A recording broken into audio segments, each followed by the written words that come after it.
make split-second decisions. They certainly have a right to protect and defend their own lives, but lethal force may not always be necessary or the best or safest tactic given the circumstances, and that is simply what is detailed in this report. Finally, I want to echo a recommendation by the League of Women Voters, and I believe Dan Handelman. It's difficult to expect the public to digest and meaningfully engage with a 100-plus page report in 5 days over a weekend, so next time I would like to see the report made publicly available well in advance of the item coming to council. I want to thank Julie and her team at the OAR group. It was really a pleasure to meet with you yesterday. If we've met before, I apologize. I think it was the first. I want to thank everyone who came here today, everyone who testified, and just say that the fact that the Bureau finds so little disagreement with your recommendations is a testament to the vital work you're doing for our city. So thank you, and with that I vote aye.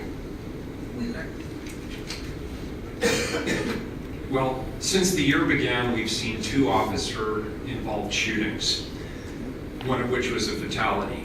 And since the beginning of my term, which was just over 2 years ago, there have been 18. The use of deadly force is without question the most critical decision a police officer can make. When it results in the loss of the life, it is certainly devastating for all. Officers are entrusted to make decisions under often challenging and complex circumstances. Every day we ask them to take years of training and knowledge of PPB policies and thoughtfully apply them in their interactions with the public. Officers enter those interactions with training, with expertise, and a firearm. Our expectations as a community around officer conduct, of course, should absolutely be high because there's too much at stake. That's why the reviews like the one presented today are so important. I want to be very clear, this is Monday morning quarterbacking, and Michael and I and the other members of OIR were discussing that this morning. And I liked Michael's comment that he said he was a fan of Monday morning quarterbacking. So am I.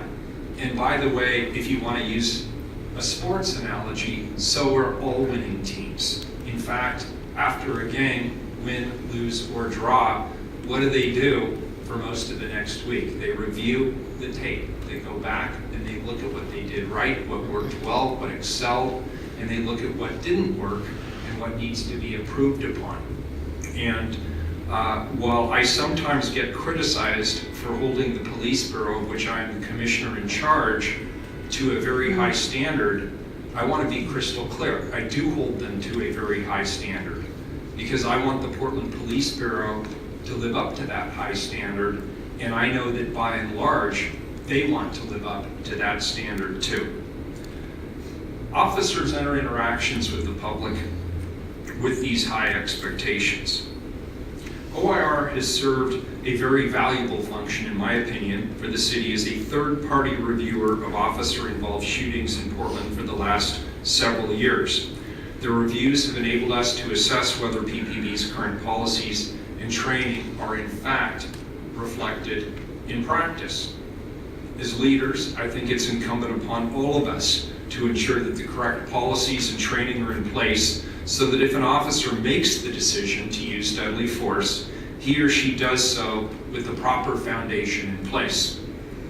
Though there definitely continue to be areas for improvement within the PPB, it's also important to emphasize, as the OIR group does, the good work the Bureau has done over time to improve its training, systems, and processes. It is not an easy job to be part of the Portland Police Bureau, and it is my hope that while we hold the Portland Police Bureau and the men and women in that bureau to a high standard and we hold them accountable, I hope we will also support them in their efforts as public employees in the city the same way we support public employees in all of our bureaus. And I hope that we heed the chief's advice, that we give them the tools, the resources, and the access to training that we give to other bureaus when they seek to improve themselves. Since joining the City of Portland, Chief Outlaw has been a force for change. She's made clear efforts to connect with Portland residents and push the Portland Police Bureau to the next level of policing. She gets very high marks from people in the community. I also have a recommendation, call it a directive, call it an expectation, call it a new partnership to Chief Outlaw. In looking forward to the next report, I expect to be provided with periodic updates from the Bureau on the implementation status of each of the recommendations not currently or fully in practice. I'd then like the full update presented to Council at the time of the 7th report's release next year. I would like this to become institutionalized as part of the presentation of this report. And I heard a strong consensus from my colleagues on that point. I want to thank the Chief and I want to thank Acting Commander Bell for representing the Bureau today and for their persistent efforts to make PPB better for the residents of Portland. Last but not least, there is a role for the City Council here. And I think it's important for us to understand that sitting on this side of the dais, the call to improve and the challenge to be better rests with us as much as it does with the Police Bureau. And again, this gets back to the question of which contracts we decide to sign, because the contracts we decide to sign often lay down impediments to the leadership in the Police Bureau to be able to do the kinds of things that OIR recommends in their report. Some of the recommendations can be accomplished by administrative fiat, and I would expect the Chief to live up to her commitment to enact those things through fiat as the Chief of Police. Other things will require additional support and funding from the Portland City Council in order to be accomplished. That is clearly laid out in the report. And last but not least, many of these issues will have to be bargained collectively with the Portland Police Association and other collective bargaining units within the Portland Police Bureau. In all of those cases, this council has a role as well in terms of accountability. Last but not least, I'd like to thank the OIR group for your critical eye in conducting the work and your partnership on these issues. I think this work is very important. I know you will continue to push us and prod us. You will continue to provoke important conversations. I will confess I'm not always going to agree with you.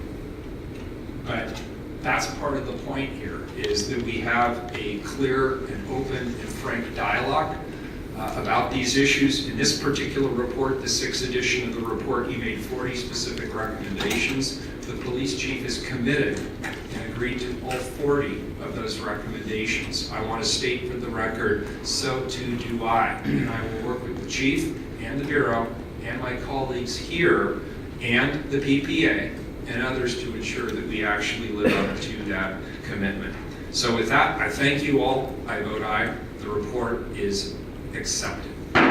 Last little bit of business related to this is the second reading of the ordinance. That is item number 110. This is a second reading of the non-emergency ordinance. We heard the presentation on this last week. We took public testimony on this last week. This is with regard to the extension of the OIR contract. Barbara, please call the roll. Fritz. Today's hearing really showed why this is a good investment for the citizens of Portland. Thank you for your work. Aye. Hardesty. Yes, I just wanted an opportunity to have quality time with the principals of OIR before I voted to affirm this extension. Really great work, folks. Really appreciate you. Aye. Well, I hope your reports get shorter and shorter until they don't exist.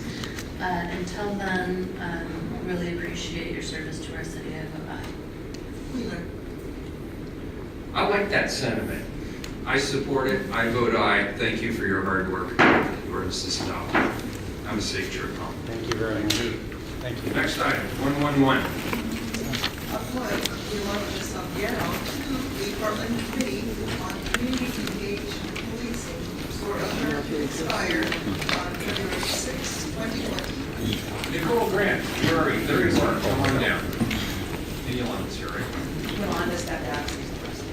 Of course. Stall. She's been a gentleman, has been here for a very long time. Why don't we take a 2-minute, 5-minute break? We'll take a 5-minute break and we'll come on back in recess.